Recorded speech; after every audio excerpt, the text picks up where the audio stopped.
भोपाल से। अब मध्य प्रदेश में राज्यसभा चुनाव को लेकर हलचल जो है वो तेज हो गई है। आज दिल्ली दौरे पर है सीएम डॉक्टर मोहन यादव। राज्यसभा प्रत्याशियों के नाम पर होगा निर्णय।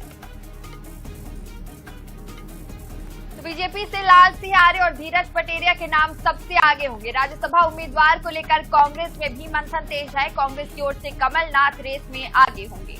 मध्य प्रदेश में 3 राज्यसभा सीटों के लिए चुनाव होना है। आपको बता दें कि 8 जून तक दाखिल किए जाएंगे नामांकन। 18 जून को होगी वोटिंग और काउंटिंग। तो 3 राज्यसभा सीटों के लिए जो है वो चुनाव होना है। अब हलचल मध्य प्रदेश में इसको लेकर तेज हो चुकी है। मुख्यमंत्री डॉक्टर मोहन यादव का दिल्ली दौरा है।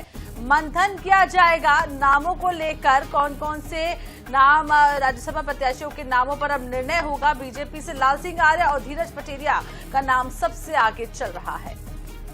तो राज्यसभा उम्मीदवार को लेकर कांग्रेस में भी मंथन तेज हो गया है। कांग्रेस की ओर से कमलनाथ रेस में आगे है। तो मध्य प्रदेश के 3 राज्यसभा सीटों पर चुनाव होना है। 8 जून तक दाखिल किए जाएंगे नामांकन। तो ज्यादा जानकारी के साथ ब्यूरो प्रमुख अनुराग मालू जी हमारे साथ जुड़ गए। अनुराग जी, अब मध्य प्रदेश में राज्यसभा प्रत्याशियों के नाम के लिए सीएम डॉक्टर मोहन यादव दिल्ली दौरे पर है।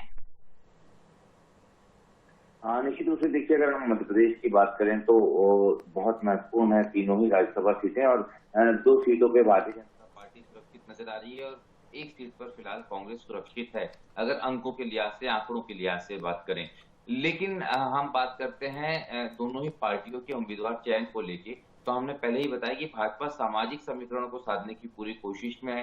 राज्यसभा में अब तक के कोई भी जो है वो सामान्य चेहरा नहीं भेजा गया है, और यही कारण है कि इस बार भाजपा एक सामान्य चेहरे और एक ऐसी चेहरे को भेज सकती है। और यही कारण है कि जिन 2 नामों की सबसे ज्यादा चर्चाएं हैं या संभावनाएं हैं, एक नाम उसमें धीरज पटेरिया का है, जबलपुर से आते हैं। कई बार कॉम्प्रोमाइज किया है इन्होंने अपने टिकट्स के साथ। पिछले लोकसभा टिकट की बात करें या उसके पूर्व विधानसभाओं की बात करें, एक बड़े नेता रहे हैं। युवा मोर्चा जो है उसकी कमान संभाल चुके हैं प्रदेश की, तो निश्चित रूप से वो एक ऐसा नाम है जिनकी उम्मीदवारी बेहद सशक्त नजर आती है। दूसरा नाम लाल सिंह आर्य का है, जो राष्ट्रीय अनुसूचित मोर्चे के अध्यक्ष हैं, राष्ट्रीय अध्यक्ष हैं। दिल्ली के बेहद करीबी माने जाते हैं, यानी कि नंबर 1 और नंबर 2 की पोजीशन के भाजपा के जो नेता हैं उनके बेहद करीबी माने जाते हैं लाल सिंह आर्य।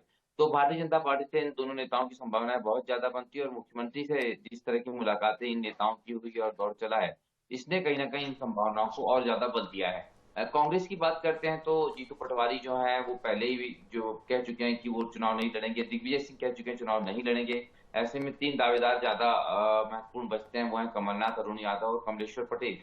लेकिन उसमें भी चूंकि स्थितियां ऐसी है कि नंबर्स ज्यादा नहीं है, थोड़ा बहुत भी अंतर हुआ या गड़बड़ हुई तो कांग्रेस सीट हारेगी। ऐसे में कमलनाथ की प्रबल संभावना है, क्योंकि वो इतने मजबूत नेता हैं कि उनके संदर्भ में विधायकों को तोड़ना थोड़ा मुश्किल होगा भाजपा के लिए। और यही कारण है कि कांग्रेस से कमलनाथ और भाजपा से धीरज पटेरिया और लाल सिंह आर्य बेहद सशक्त नजर आ रहे हैं फिलहाल इस रेस में। जी, तो कुल मिलाकर ये जो नाम आपने बताया वो रेस में आगे नजर आ रहे हैं। अब देखना होगा किसका नाम फाइनल होता है, किसका नाम सामने आता है। बने रहेगा अनुराग जी हमारे साथ, अगली खबर पर डिटेल्स लेंगे।